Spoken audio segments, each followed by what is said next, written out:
No spin, no bias, no censorship. I'm Dan Wootton. This is Outspoken Live episode number 113. Hope you had a lovely weekend. Please do click to subscribe to our brand new independent news source. Turn on the notification bell, then you'll be alerted to our new shows, uncancelled interviews, special royal episodes as well. Breaking right now.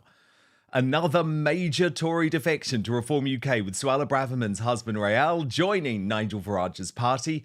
Will the former Home Secretary be next? And are the Conservatives close to extinction, even as its new leader, Kemi Badenoch, meets JD Vance in the US? Well, Andre Walker, host of the brilliant Andre Walker channel on YouTube, joins me for the entire show. Also coming up today, Angela Rayner is humiliated in a duo of MSM appearances as the Deputy PM proves she's way out of her depth. The chilling witch hunt against Mahyar Tousi continues as a £10,000 reward is offered. And Tesco goes woke for Christmas with a festive ad that competes with Jaguar and Boots for being the worst of this festive season. Then, in the uncancelled after show, the Royal News Network teams up with Outspoken to analyse Prince William's major meeting with Donald Trump, which has left Prince Harry and Meghan Markle feeling increasingly anxious and angry for good reason. Remember, the uncancelled after show now broadcast exclusively, daily and on demand on Substack. You can Google it if you want, or just visit www.outspoken.live. That will take you to the home screen there. If you just enter your email address and click subscribe, you can do it completely for free. I understand times are really, really tough, but if you do subscribe to a monthly paid membership, you get access to the after show live and on demand, my exclusive reporting and columns, plus the chance to join a thriving community. Most importantly, Substack is a safe space, free of censorship. Your support from just £5 a month, plus VAT if you're in the UK, gives you that 30 minutes of extra content every single weekday that allows me to continue making this independent daily news show. But as I say, no times are tough, so please subscribe either way at www.outspoken.live. But now, let's go.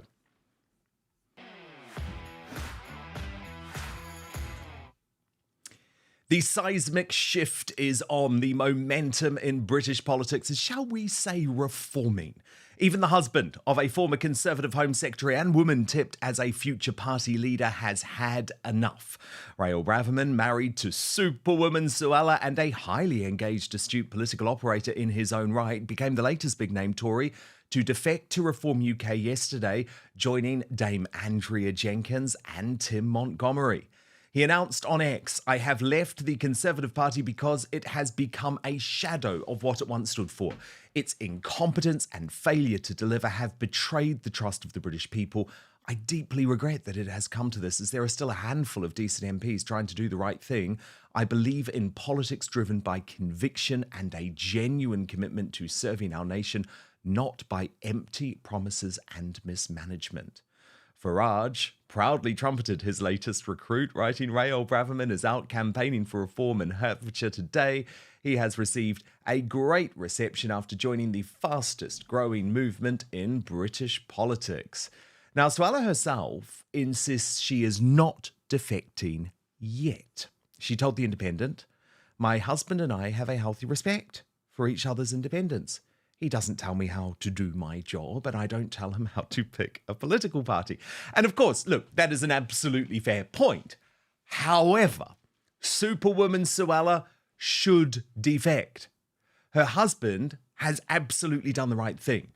The Conservative Party abandoned her. Even though I'm genuinely convinced she would have won the leadership without any doubt if MPs had put her into the runoff. But she didn't even put her name forward, knowing there was zero chance of that actually happening. And according to this bombshell report from Christopher Hope, the penny has even dropped for Labour in regards to who their real opposition is. Big beasts in the Labour Party will lose their seat. Angela Rayner, Wes Streeting, Shabana Mahmood, all in the shadow cabinet. Wow. Chris Bryant, number 2 in the culture department. And so big names would fall, put to the sword, if you like, by Farage's army, and that is the risk. And I've been told by a very, very senior source that a very, very senior source in number 10 has admitted they are 50-50 on whether the Tories or Reform are the main target, the main problem at the election. They are that worried. The time has come Real Conservatives, to be bold. Your party has left you. Like, I'm actually disappointed at this point that Robert Jenrick confirmed over the weekend that he is not defecting to Reform either.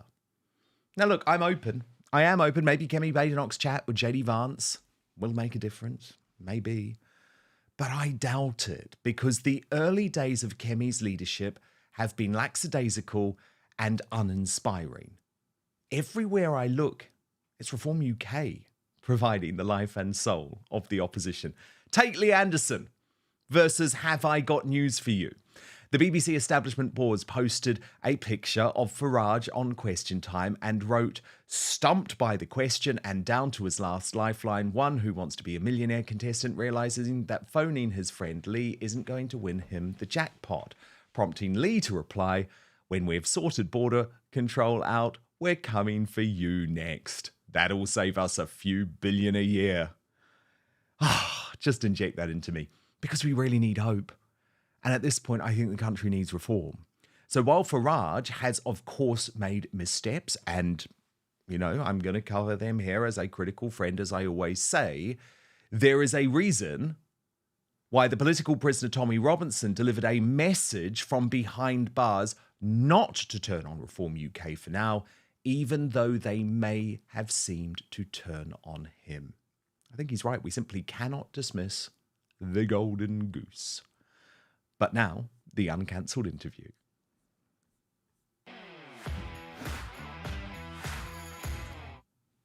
And I'm so delighted to be joined today on Outspoken by a man who is very outspoken, as I'm sure you all know. Andre Walker, host of the Andre Walker channel on YouTube. Andre, loving having you in this independent space. There you go. Your channel's doing great stuff at the moment.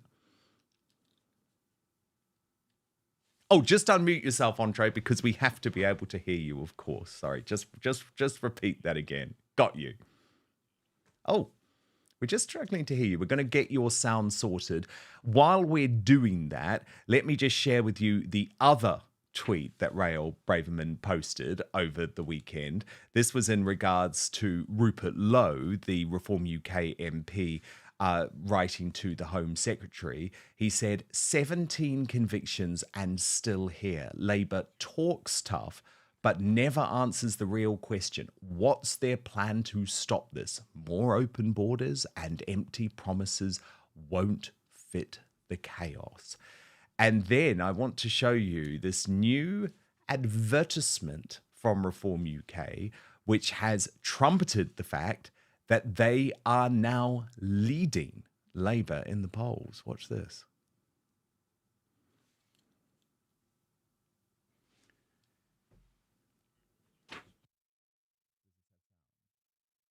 Three newest recruits, creating the party's first council group in Wales. We believe in the party's focus on common sense policies, the economy, and the fact that we can put local communities first. But I genuinely believe we can change the future of politics. We can change the future of our country. Last week it was former Conservative Minister Andrea Jenkins who announced her defection to Reform UK. That's right, but this week the founder of Conservative Home, a familiar face to anybody that follows politics on the TV, Tim Montgomery, has been announced as the latest high-profile Conservative to join Reform UK.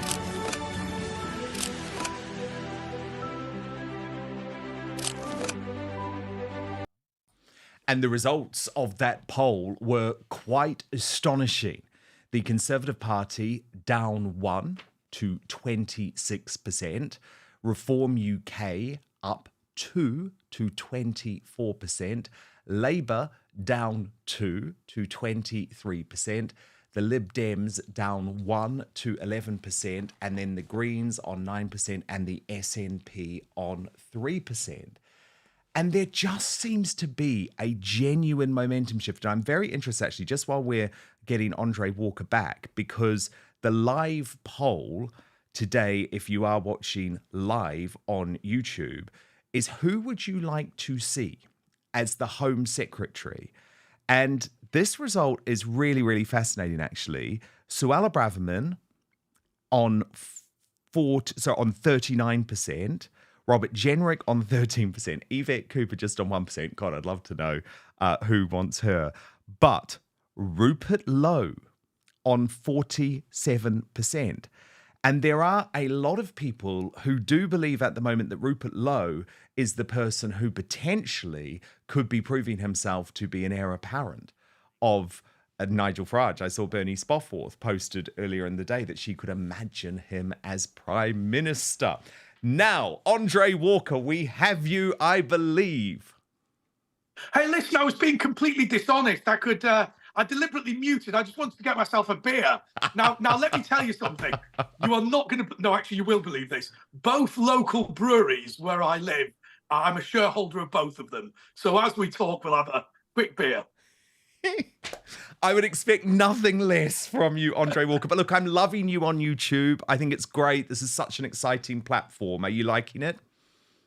Yeah, I think so. I think that we've got to challenge the hegemony that we see around us. We've got to start taking back control. First, we challenged the European Union. Now we've got to challenge the media establishment and the political establishment. And you know something, Dan?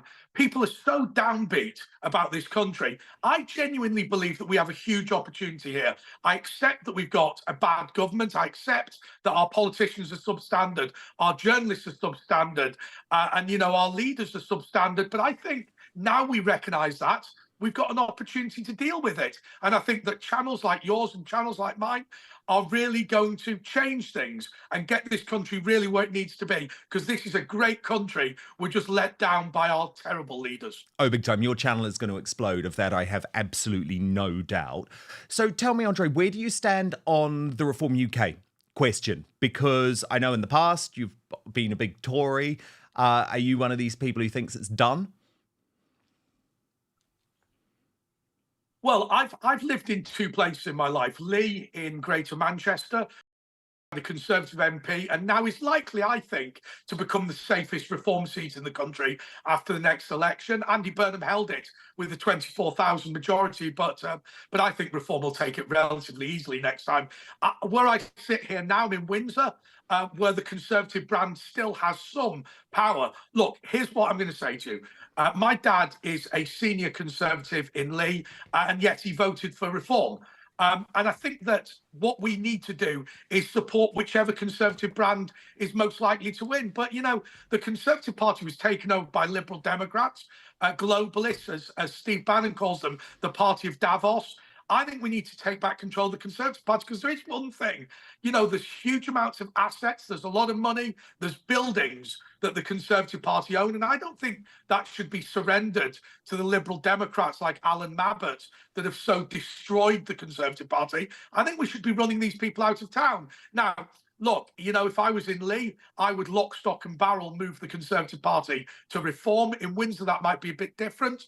Personally, I would like to see a coalition after the next election with Nigel Farage leading it. But we'll see what happens. I mean, it is worth pointing out that when Benjamin Disraeli united the Tory party to create the Conservative Party, remember it was, you know, landed gentry down south and mill owners up north. And I think, you know, if we have to have that again, that's great. I think Boris Johnson attempted it. I don't think that's going to be within the Conservative Party. I think the business people now have to be for Reform, and perhaps the slightly more snobby and posh people in the South will be the Conservative Party. But I think that coalition is a good thing.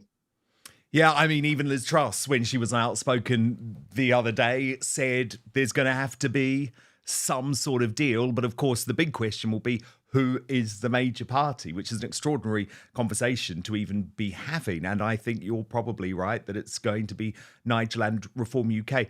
Can I ask you, Andre, what you make of the Tommy Robinson question? Because this is something that has very much divided a lot of people on the right, especially when you look at Richard Tice's comments about that lot and people being expunged as Reform UK candidates simply because they've expressed some sort of support for Tommy Robinson online. Do you think there needs to be some sort of reckoning for Reform UK to realise there has to be more of an open mind? Let me tell you one thing, the mistake that we make. Now, I appreciate that's not you, and I appreciate that's not me, but I'm going to say we, as the right, we pick people off one by one. I've never broadcast a show at all where I've criticised a right winger. You know, I'm perfectly happy for the lefties to have a go at people like Tommy Robinson. But, you know, look, here's my point.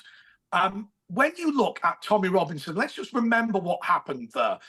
The Anglian regiment came back to Luton, and Tommy Robinson and his friends came to wave flags. Anjam Chowdhury and his bunch of extremists were there burning poppies and shouting abuse. The police failed to take any action, and that's why the Luton Defence League was founded, and then that went on to become the English Defence League. Look, don't shoot the messenger. Tommy Robinson is complaining about an apartheid state in Luton. He's complaining about the fact that interracial relationships are effectively banned. He's complaining about segregation in schools. He's complaining about the subjugation of women. He's complaining about forced marriage for young people being taken abroad.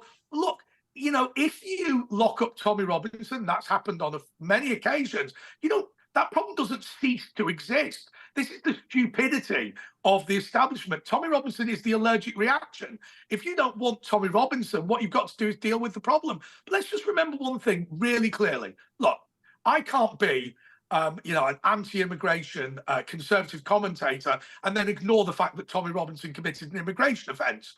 But let's just remember, week after week, month after month, Tommy Robinson was raided by the Bedfordshire police. At the same time, they were saying we can't do anything about Anjam Chowdhury. Anjam Chowdhury later was convicted and said to be responsible for 90% of the terrorist attacks and plots against the United Kingdom. Now, look, you know, if somebody commits mortgage fraud, that's bad. If somebody commits an immigration offence, that's bad. But Anjam Chowdhury was a genuine danger. And I've seen no argument yet, Dan, that explains to me why Tommy Robinson can be raided every week by the Bedfordshire police, who at the same time are incapable of taking any action against Anjam Chowdhury. It is absolutely shameful. And as far as I'm concerned, look, first of all, I will say to you this. I think the Oxford Union speech by Tommy Robinson on YouTube must be watched. It's a seminal piece of work. But I think also, look, if you don't want Tommy Robinson, you deal with the problem of uncontrolled immigration. Locking him up makes no difference. Couldn't agree more. Amen to that. And I would also recommend people watch the Tommy Robinson interview with Jordan Peterson too, because I think when there is a high-profile interviewer from the independent media who sits outside the British space, they're not polluted by a lot of ideas that the mainstream media puts into your head about Tory Robinson. And look, I know that. I know, Andre, and you know, having been in the mainstream media and still being in the mainstream media to a degree, it's basically like he who must not be mentioned. That's the solution, unless you're slagging him off. And that's what I think is completely healthy. I mean, the same thing happened to Katie Hopkins. And I have to say, what I love about the independent space, we don't have to pretend like these people don't exist like the mainstream media does. If you think that the woke HR departments don't exist at the Telegraph, don't exist at the Mail, I'm going to avoid the name of one company. But look, all of these... Well, I'll say GB News. I'll say GB News. You're not allowed to mention Tommy Robinson on GB News or Katie Hopkins. But all those same people are there. I mean, I was speaking to a presenter who his company told him that, you know, a black guy accused him of racism. And when he shouted at him for doing it, he said, no, you must let him accuse you of racism and you must never shout at someone who's non-white. Look, you know, our entire corporate world is infected with all this. And look, Dan, you've had a career being somebody who's, you know, willing to be honest and say things that other people don't say. But you know that the bosses of these companies, the managements of these companies, the HR departments of these companies will be just as bad as, you know, a PricewaterhouseCoopers and all the rest of these city firms. Don't delude yourself to believe that conservative media is stuffed full of people on our side. Frontline people like you and me are on your side, but I'll tell you, the management are not necessarily. Absolutely. And I'm not speaking about one company here, actually. They will throw you under the bus in a second if they think it's going to solve some sort of corporate headache. And I think you're completely right. Dan, can I say this to you? Look, you've got to understand something really, really clear. When it comes to news media, we are an unfortunate necessity. right? These big corporations don't want us. They want to be like The Guardian. They want Polly Toynbee. Those are the people they like. Those are the people that they go to dinner parties with. Those are the people that they hang out with. The reason why they have to have you, and they have to have me, and they have to have Julia Hartley-Brewer, and they have to have Patrick Christie's and people like that, is because we are the people that would bring in the ratings. They don't want us. You know, you need people like Dan Wootton in order to pay for the people that you actually like. And that is an unfortunate reality of what happens in all these organisations. But believe me, that, you know, there's no love here, Dan. The second they can dump a Dan Wootton, they will dump a Dan Wootton. Make no totally. mistake. I mean, I remember within Talk being part of the News UK phenomenon, and there was a lot of sniffiness even towards Julia and Mike Graham, two very good friends of mine who were the two top-rated shows. So there you go. I'm not going to ask you about that one. Let me just say this to you. There's a snobbery to Julia Hartley-Brewer, despite the fact that she's got a first in PPE from Oxford University. But because she's a Brexiteer, still people look down at her and call her a moron, which is unbelievable. No, it really is. It really is. And I just have to show you my little photo, Andre. I described them as my my two freedom angels, Julia Hartley-Brewer and Alison Pearson. I was with them both on Saturday night, and yeah, let's just say to be sniffy about women like happened? that is ludicrous. What happened to her is genuinely shameful. Yeah. And I have to say, I've got a lot of time for the former Lord Chancellor, Sir Robert Buckland, who said that it's really now time for the courts and the police to stop being the judges of morality. You know, if you find something offensive, then you've got to turn off your TV or radio or not speak to the person again. The idea that a court can arbitrate taste and decency is just ludicrous. The idea that the police can come up with... Oh, by the way, can I just say this to you, Dan? Please. And I just want to make this point about the College of Policing. Right. I am a former European debating champion. Well, I was grand finalist, actually. I wasn't quite the champion. I represented the University of London. I was the University of London A team. I debated against Rob Rinder, who's University of Manchester A team, and loads of other people that you will have heard of. Look, the idea that hate speech leads to genocide is just nonsense, right? Imagine now you and I hated each other, right? And I was allowed to go round slagging you off for as long as I wanted to. That would not lead to me in 20 years' time turning violent. I'd get it out my system, I'd get it off my chest, and I would forget it. The reality is what causes damage to our society is when people are not able to vent their spleen and not able to discuss their concerns and not able to honestly debate the issues of the day. So I guarantee you that if you want violence on the streets, if you want to see a repeat of what happened in Southport, then the College of Policing's idea of these non-crime hate incidents is the best way to guarantee it'll happen more and more. They are talking garbage about this idea that there's this pyramid that leads from me being a bit shirty with you to some sort of genocidal attack. It's just garbage. And I can say that as an expert. No, I couldn't agree more. Now, look, the competition for who is the most incompetent minister in Starmer's socialist government is really ratcheting up a notch, with Angela Rayner, the Deputy Prime Minister, still can't believe it when I say that, giving two incompetent interviews on outlets which are very favourable to her, which is the most shocking thing. She can't even survive the mainstream media. I mean, she's certainly not going to be sitting down with you or me on Trade Walkers. These are favourable interviews. Both of them were car crashes. Let's watch along and then I'll get your reaction. So first up, this was Angela Rayner being completely destroyed by Trevor Phillips on Sly News. On the present densities, you're going to add 3.4 million, or homes for 3.4 million people with your 1.5 million houses. On your own figures, we're also going to add to our population 2.5 million people over this same period. Are you content that more than 5 out of 7 new homes will go to immigrants? Well, that's not the truth, and that's not the case. That's what will happen. Well, that's not the reality, because we've, where in the particular, in 2.5 million immigrants that are in Rachel Reeves' budget figures going to turn up? Where are they going to live? Well, there's plenty of housing in the UK, but the houses, especially whoa, hang on. affordable You can't, homes on that the one we're hand, say building. we've got to build this 1.5 million houses, and then say there's plenty of housing already.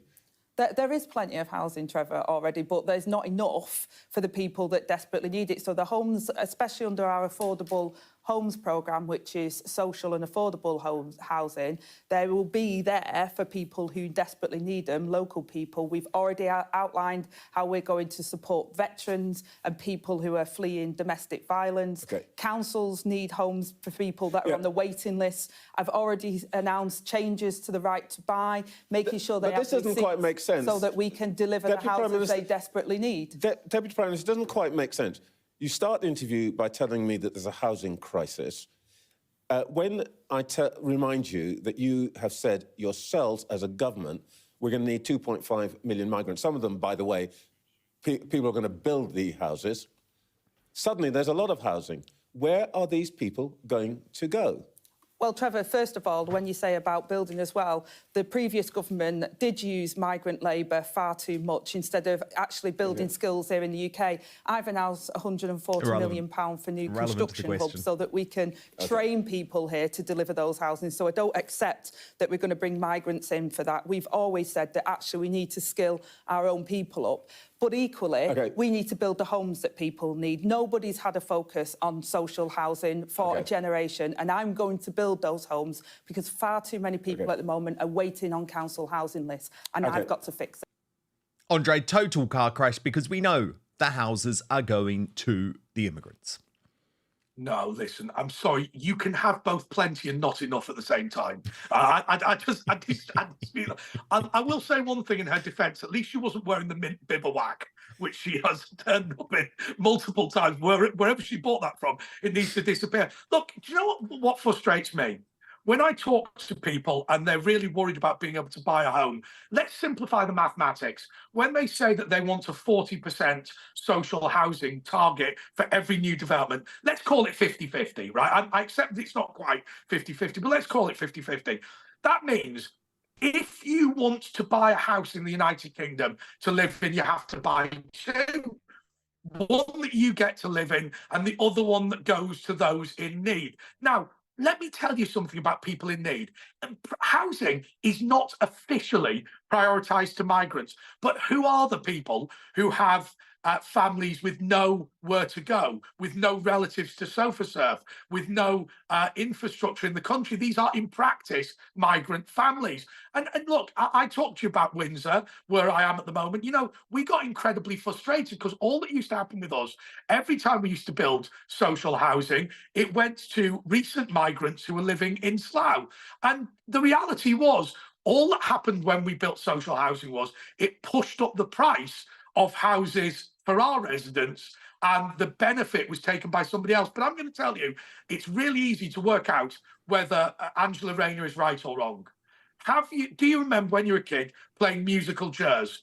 That is what the Labour government is doing with social housing. At the end of the day, you can change the rules to musical chairs as many times as you like, but when there's 10 kids playing and only 8 seats, 2 kids are going to end up being left out at the end of the round. Now, the reality is what Labour want to do is they want to build, you know, X number of houses, but bring in more migrants than there are houses. Therefore, it makes absolutely no difference whatsoever. As long as there are more people coming into the country than houses are being built, we will have a housing crisis. And it makes no difference what changes you make. Indeed. That wasn't the only Angela Rayner car crash, though. Even the British Bashing Corporation, where she is usually embraced with open arms, wasn't having her bull. Watch this, Andre. Economic activity at risk. I'm just saying, do you think you would have a rethink on it? Well, I think that there was an imbalance, and we spoke to many businesses. They've been working with us to get the Employment Rights Bill forward. Can you name a company, a few of them, that have welcomed these proposals? Well, we've worked with many of the companies. Name a few. I've worked with so many of them on this. I've had many roundtables, as has the business secretary, and they've very much welcomed the work that we've been doing on making sure that people... You must be able to name a few, because I can name all the companies, the recruitment companies, Hayes, Manpower, Randstad. They've signed the letter saying this is the wrong approach. You're going to put jobs at risk. Which are the companies that have welcomed your employment rights? Well, like I say, I've spoke to many companies. We've had many roundtables with them and we've been discussing it, and they've acknowledged that there has to be a balance and broadly welcomed it. We've made changes as opposed to, for example, on the probation periods when we listened to what business said. So we have the probation periods as well alongside the balance of rights from day one. Will you get me a list of those companies and then we can call them and say, do you welcome Angela Rayner's proposals? Well, there's been many of the companies that we've worked with, way. like I say, so many of them. No answer, because Andre Walker, there is no company. There is no company that supports Labour's decision to destroy British business. Well, I mean, we are talking in this country about real poverty. We're talking about, I always ask the question, who in this country is rich? The reality is there are a tiny, tiny percentage of multimillionaires and billionaires that are having it easy. Everybody else is struggling. People with good jobs on good wages, twin income families with a couple of kids are really struggling. What we need to be is more efficient as a country, not less efficient. And I will tell you, and I know it's not directly related, but the thing that frustrates me more than anything else is when you see what happens at things like Tata Steel, when you see what happens at Grangemouth, where we are exporting those high-value manufacturing and energy jobs to China. Do you know the Middle East produces more oil now than ever before? And because we're not consuming it, it's instead going to China, and China's selling us those batteries, which are a complete nightmare to the environment. We are destroying our economy and we're plunging people into real poverty. And you can slag off down Angela Rayner all day, but I will tell you, Ed Miliband is responsible for causing more poverty and hardship in this country than almost any government minister since Adolf Hitler. And Andre, it's going to get worse. Without because in this ludicrous, what was it, the milestones or the goalposts or whatever they are, which keep on shifting, Labour is still committed to decarbonising the electricity grid by 2030. This is a government that wants to plunge us into poverty. And we're sat here in England. Look at Scotland. Grangemouth was or is, I don't know whether it's closed yet, 4% of the entire Scottish economy. Can you imagine the oil-rich nation, Scotland, not producing any oil at all? It is shameful. And, and when Granny's freezing this winter, we have to say to ourselves that we are rich in shale gas, we are rich in coal, we are rich in oil, we're rich in all of those things that can build an economy. That's why the Industrial Revolution happened. Where I'm from, in Lancashire, we could supply most of the country with shale gas, and all of it has been banned in exchange for lithium batteries produced by the Chinese. And what frustrates me more than anything else is that the reason the Chinese need this oil and want to put us on lithium batteries is so that they can take the jobs. Dan, I used to work in local government, right? And when they brought in all of these targets for recycling, and what we used to do? We used to ship our paper and we used to ship our plastic to Southampton, and we used to say to Chinese and Indian contractors, make sure you recycle that, guys. You know what they did? They dug a big hole and stuck it all in there. The reality is these green targets, this green agenda is nothing more than flannel.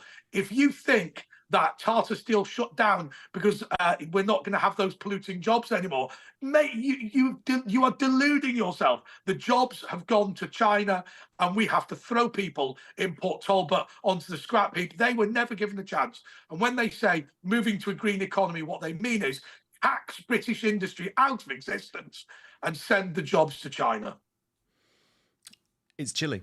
It's absolutely chilling. Can I just ask you on Rayner, though, Andre, from a pure politics point of view, she's still probably the most likely person to succeed Starmer, right? I mean, I don't see any way that Labour goes into the next general election with Keir Starmer as leader. The moderates in the party would love to see Wes Streeting. I don't think that's going to happen. Rachel Thieves has completely disqualified herself with her fake life revelation. So I would still argue that Rayner, despite her incompetence since becoming Deputy Prime Minister, is the woman in pole position for the top job. I find the Rayner thing remarkably snobby. I think that, first of all, the Labour Party doesn't understand working class people. I mean, my dad was a director of the Co-op for many years, and the Labour and trade union movement has a proud tradition up north. Look, at the end of the day, you know, those coal miners, those trade union officials, the people who built the Co-op movement in Rochdale, you know, they were poor and disadvantaged. They weren't thick. The problem is with Angela Rayner, people like Keir Starmer, people like Sadiq Khan, people at the top of the Labour Party think that what they need is some thickos off the council estate in order to prove that they care about working class people. Working class communities in Britain are stuffed full of phenomenally talented people. And I think the fact that Keir Starmer and the Labour Party can't tell the difference between a talented and genuine working class person and a complete moron like Angela Rayner, I think it just says a great deal about the Labour Party. You started this show talking about Reform UK.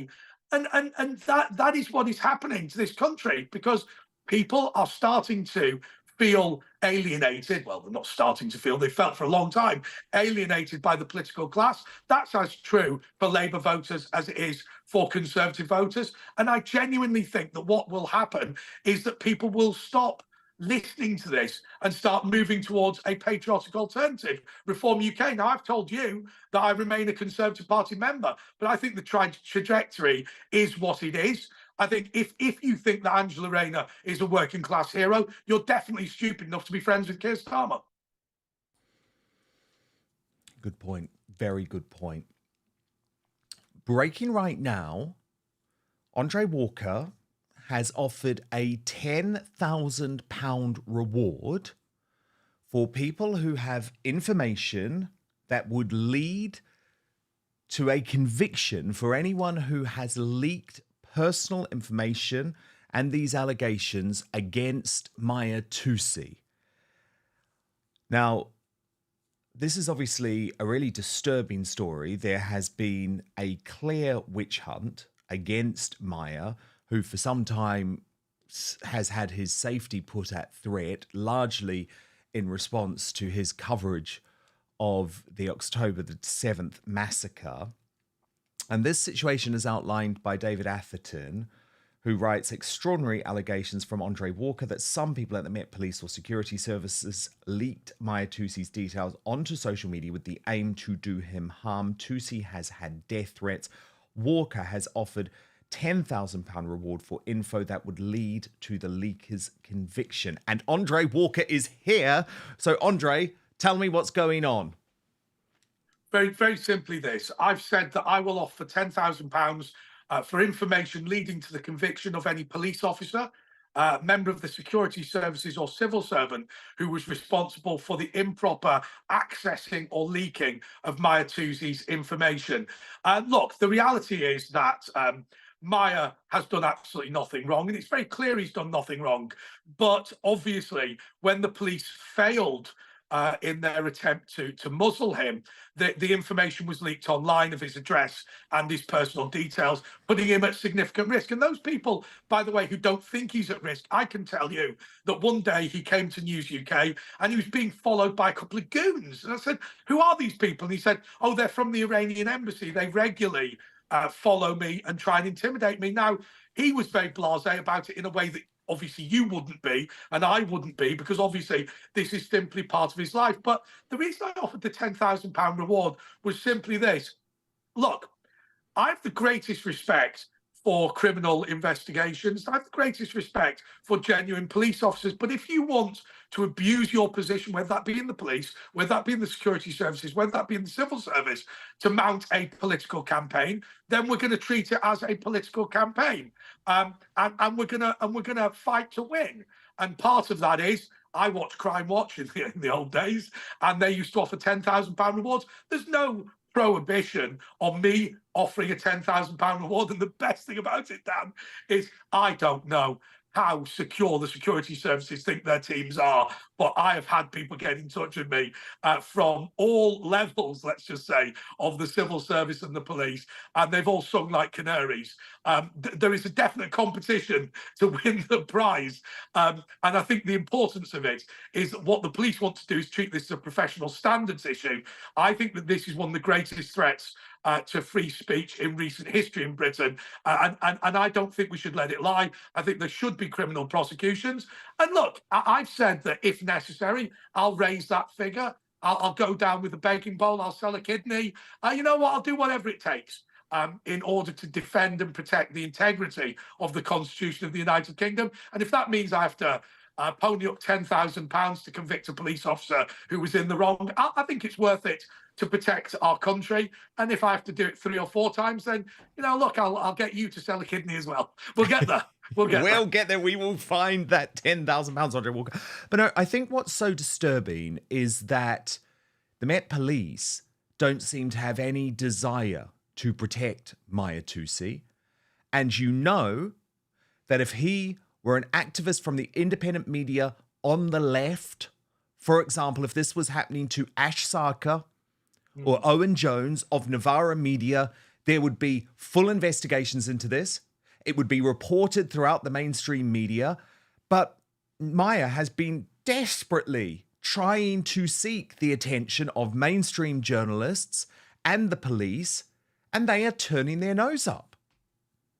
Absolutely, because it's a political campaign. I mean, look, I've said that the police now have 5th column. I don't mean that in terms of the Ordinary Police Federation, the ordinary constables, who I think are stuck in a very difficult situation. It's the police leadership who've been hijacked by the far left, people who lamented the fall of the Soviet Union. And let me just give you an example. You know, any police officer watching this, and there will be plenty, who ask themselves questions about where their loyalties should lie. Well, look, you know, the defund the police is all from the political left. When John Charles de Menendez, you know, when that incident took place with the police and that shooting, you know, we turned around and we said that it wasn't the fault of the individual officers, that this was a democratic decision to bring in Operation Krytos, and that ultimately we all had to have a shared responsibility and not just throw the firearms officers to the wolves. The left was saying that these people should be locked in prison. The Chris Cabba situation,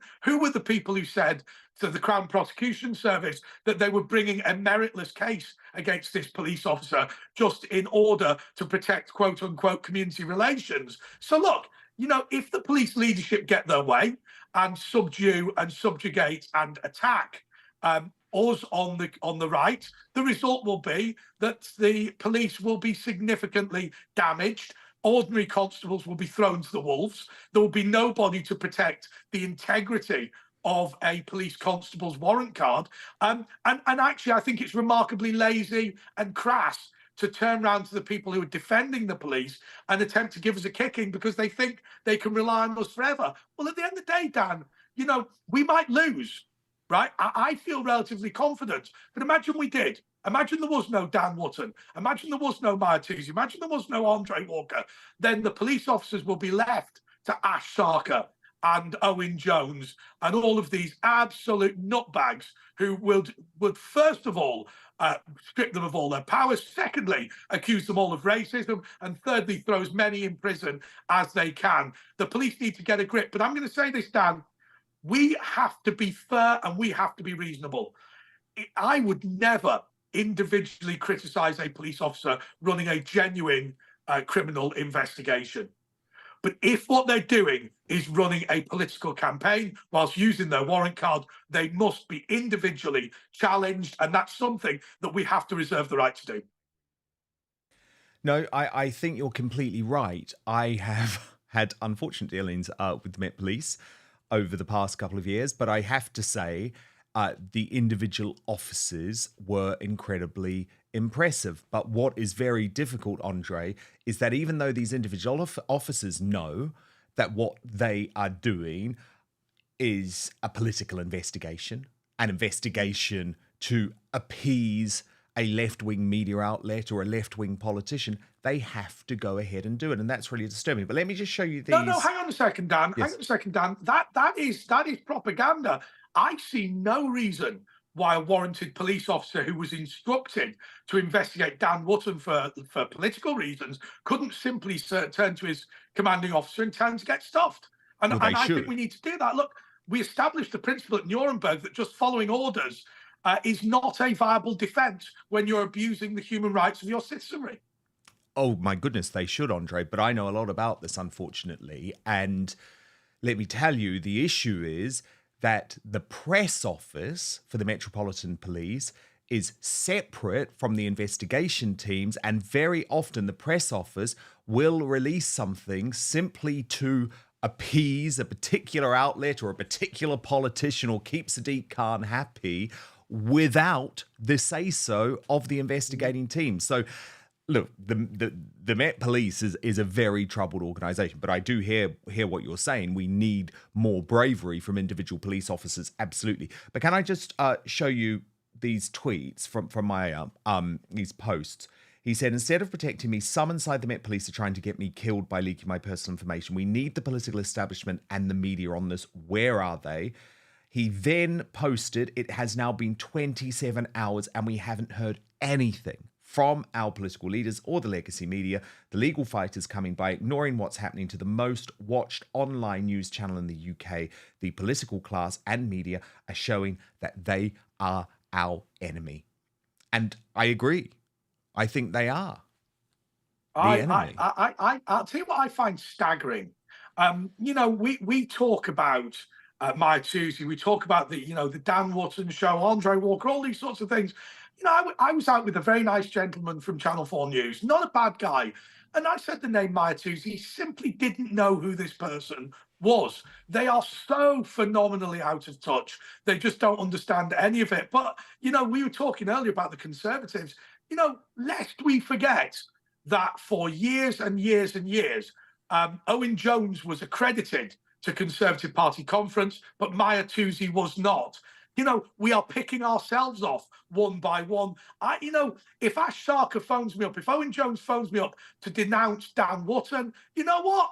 I'm going to tell him to get lost. I was going to be worse there. I'm going to tell him to get lost because I'm sick of listening to it. I'm the moderate one. All the rest of them are terrible. Oh, Mike Graham's awful. Julia Hartley-Brewer's awful. Dan Wootton, but I'm the nice one. Do you know what I think? I think if you are a statist that wants to tax people out of the existence, if you want the elderly to die from the cold over the winter whilst paying out your trade union mates in the rail service, I think you're a bad person.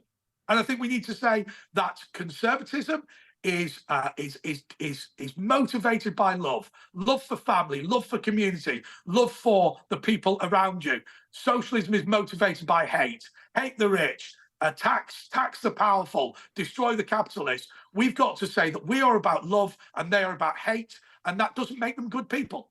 No, and we've seen that, by the way, on the streets of our capital city, London, for 14 months now. And guess who's been broadcasting most of that? Citizen journalists like Mahyar Tousi. And correct. That's why they want to shut him down. But stand by, Andre Walker. Don't go anywhere, because guess what? Tesco have just joined the competition to release the most woke and out of touch Christmas ad. I'm going to show it to you and I think you'll be horrified. So more from Andre Walker in just 1 minute. But first, you know how often I talk about the need for free speech to be protected. In fact, it's been one of the main issues on the show today.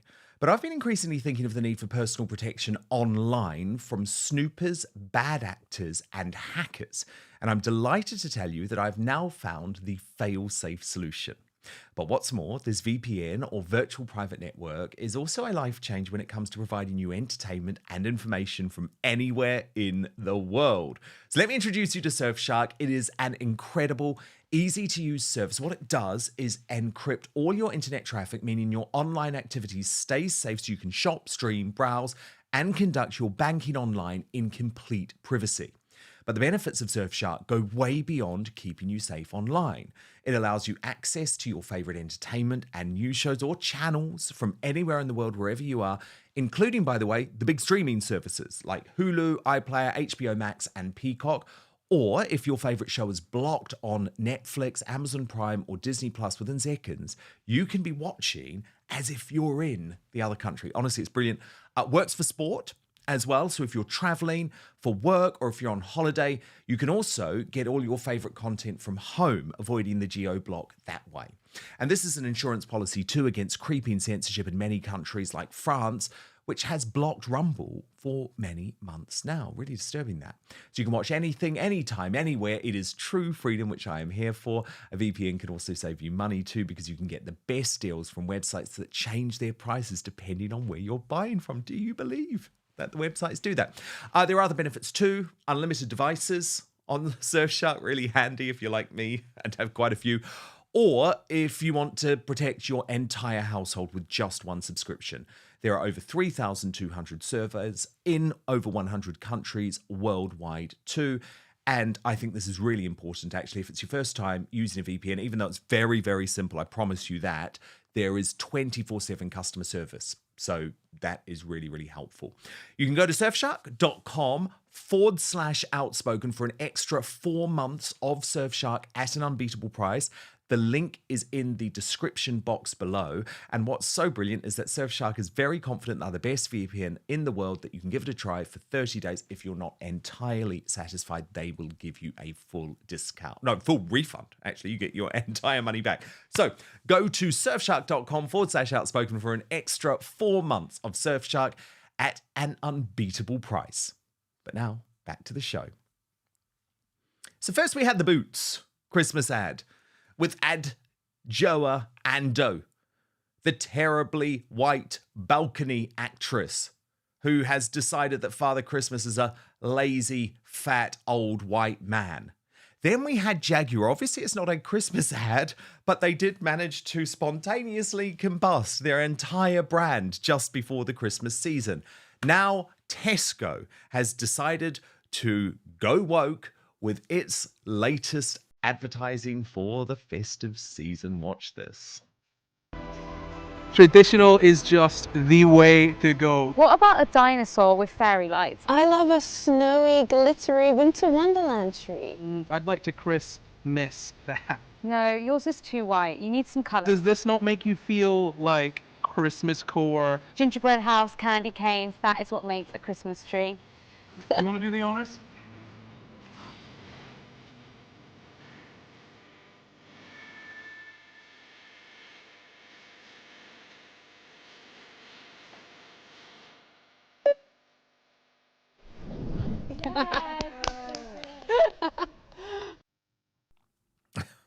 Okay, so Andre Walker.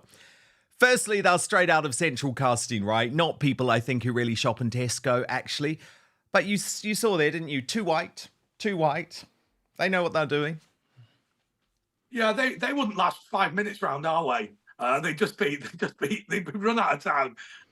I will tell you, you and I can have a laugh at this because we think of it being, Tesco's done it, Tesco's responsible, Tesco will have the fallout, same as Jaguar. But I think the lesson from Anheuser-Busch is really different with the Dylan Mulvaney situation. What happens is these managers come in, they make appallingly bad decisions, the shareholders carry the can, but the managers get promoted to businesses elsewhere. And I think that actually, in some respects, Tesco is the victim because the managers that are doing this know that this is unappealing to the public, but don't care because ultimately when things fail, like with the Bud Light, and by the way, they were selling, I think it was 12 cans of Bud Light for £8 at one point.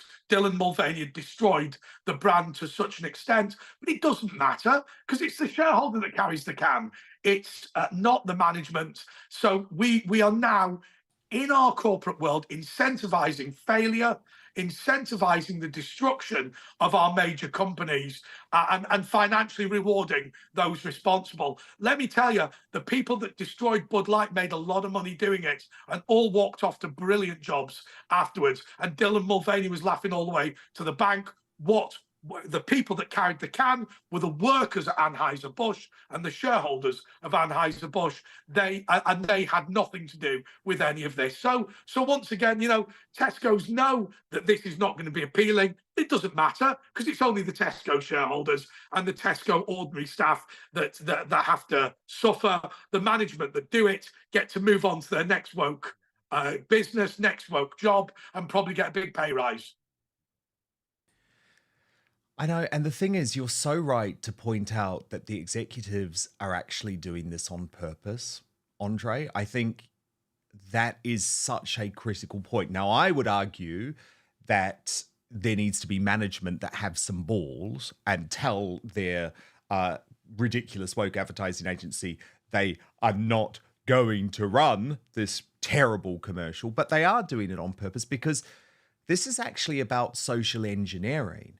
And if you look at the Jaguar commercial, for example, and you listen to the guy behind what is, I think, one of the most catastrophic rebrands in history, actually. This is going to go down as a marketing flop, a bit like, when they changed the flavor of Coca-Cola in the 1980s. But this guy doesn't care about cars. He's not working at Jaguar because he cares about cars. He's working at Jaguar because he cares about social engineering. And I think we've got him talking about that. And at Jaguar, we're passionate about our people, and we're committed to fostering a diverse, inclusive, and unified culture that is representative not only of the people who use our products, but in a society in which we all live. A culture where our employees can bring their authentic selves to work. And we're on a transformative journey of our own, driven by a belief in diversity, inclusion, creativity, policy, and most importantly, action. We've established over 15 DEI groups, such as Pride, who are here tonight in the back. Thank you guys for coming. Women in Engineering and Neurodiversity Matters. We've launched major policy revisions such as transitioning at work to drive equity and support for our communities, embracing individuality as our superpower. So it is social engineering, isn't it? Dan, can I ask you a question? If your car was knackered and he pulled up to help, you wouldn't have much confidence, would you? I mean, how is that a car manufacturer? You don't drive a car. I accept he's probably... He should be on stage at Eurovision, he's probably right? Twisted some nuts in his time. He's probably twisted some nuts in his time, but not necessarily of the car. I mean, come on. It is what it is. This is a joker who is abusing a major British manufacturer for his own profit. Yeah, but they're letting him, though, Andre. They are letting him. Correct. Well, I'll tell you something. I'm a shareholder, as I say, in my local brewery. And if they behaved like that, believe me, I'd be at the shareholder meeting. I'll tell you something. If I held shares in Jaguar or I held shares in any of these companies, there would be absolutely no chance that you would get away without a roasting at the shareholders meeting. Because, people, Dan, are hoping to retire on the money that they've invested in these businesses. And they're gonna get to age 65, 70. They're gonna open up their envelope and find that the money has been lost by idiots like that guy. I mean, look, I just repeat my comment. How can that be the boss of a car company? The man clearly knows nothing about engineering. He clearly isn't somebody who could repair a car. He's just a woke lefty who's bunkered himself into that position. And if you want to know why corporate Britain and corporate America is so bad, it's because idiots like that are taking over our great engineering firms. Andre, what are we meant to do, though, about this scourge of anti-white racism now creeping into the mainstream thanks to these corporations? Because Shoa Ando being hired for calling the Buckingham Palace balcony terribly white. Now, you just know if someone had said terribly black, that'd be cancelled, that'd be finished. They certainly wouldn't be being hired by a major corporation. Then you have Tesco talking about a Christmas tree being too white, but we know what they're saying. We know the subliminal messaging in that advertising. It's really shocking to me that anti-white racism now seemingly is accepted in the world of advertising. It's amazing, isn't it? Because if Lee Jasper was sat here now, he would say that racism, by definition, is when somebody is racially discriminated against by a majority towards a minority. But he also says that a discrimination by a minority towards the majority does not qualify as racism, and you can't prosecute it or call it out. Well, the slight problem with that is that would make the apartheid South African regime not racist. So it's obviously stupid. The reality is we have welcomed people to this country, including my family. My dad's Greek and my mum's Irish. We've welcomed people to this country, and unfortunately, we have begun to venerate them as better. Look, I'm going to say this to you. I've said it plenty of times before. I don't have any desire to learn anything from Somalian culture. I think Eritrea is a dump. And, you know, honestly, I think the reason why people leave Pakistan is because Pakistan's crap. Now, if you disagree with that, then you're welcome to live in Somalia, Eritrea, or Pakistan. As I always say, my grandmother thought Greece was rubbish. Her brother thought it wasn't, so he remained in Greece and she moved to Britain. I'm sick to death of listening to how great other places were. But I'll tell you the most hypocritical thing of them all, Dan.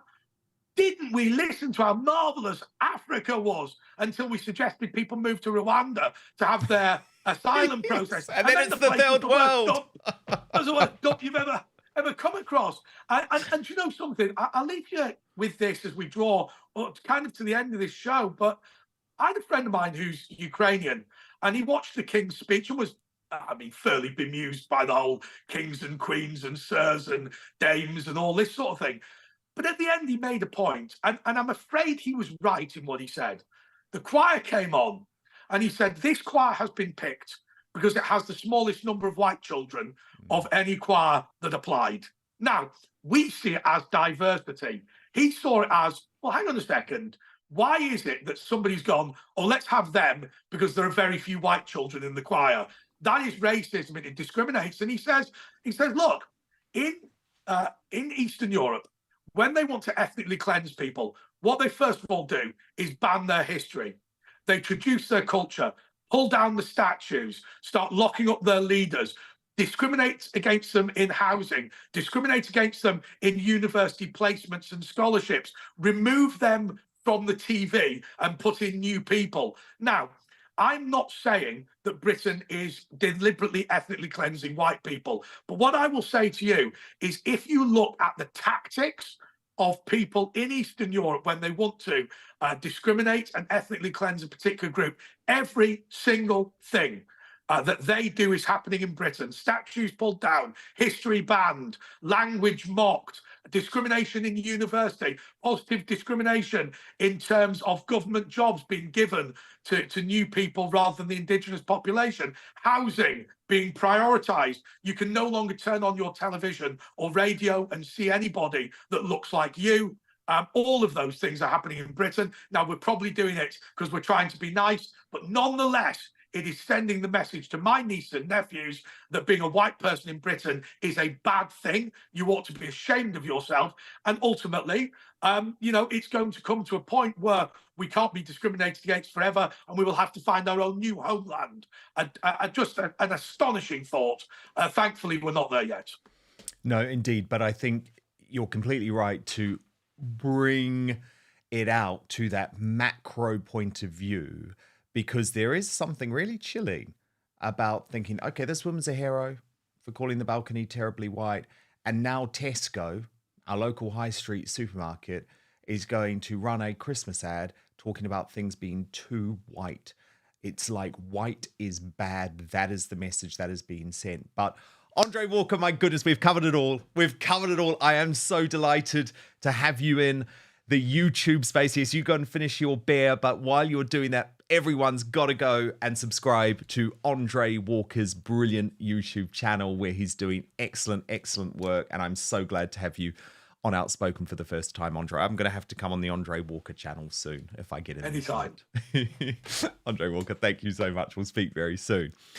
But don't go anywhere, because coming up, the Royal News Network joins me in the uncancelled after show because it was a huge weekend. There's Brittany.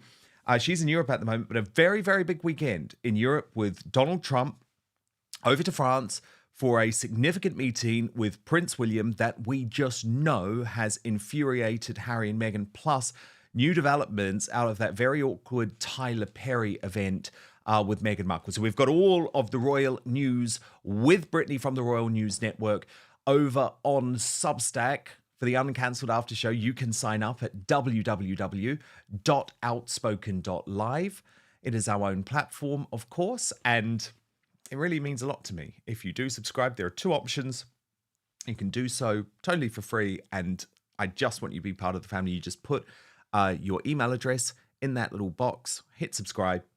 But if you can afford to join up for £5 a month plus VAT, if you're in the UK, it allows me to keep doing this, to keep making this independent news show. And wasn't Andre Walker really inspiring, actually? I found him such an incredible guest. And his message, of course, is that we need these alternative voices. We need him on YouTube. We need Mahyar Tousi on YouTube. And I found it really, really true when he said, don't believe that the management within the so-called conservative media want people like Julia Hartley-Brewer, like Mike Graham, like myself, like Andre Walker to thrive. They don't. Anyway, back tomorrow here on YouTube, 5 p.m. UK time, midday Eastern, 9 a.m. Pacific. Hit subscribe. And most importantly, I promise to keep fighting for you. Look forward to seeing you, hopefully, though, on Substack for the Royal After Show in just one moment.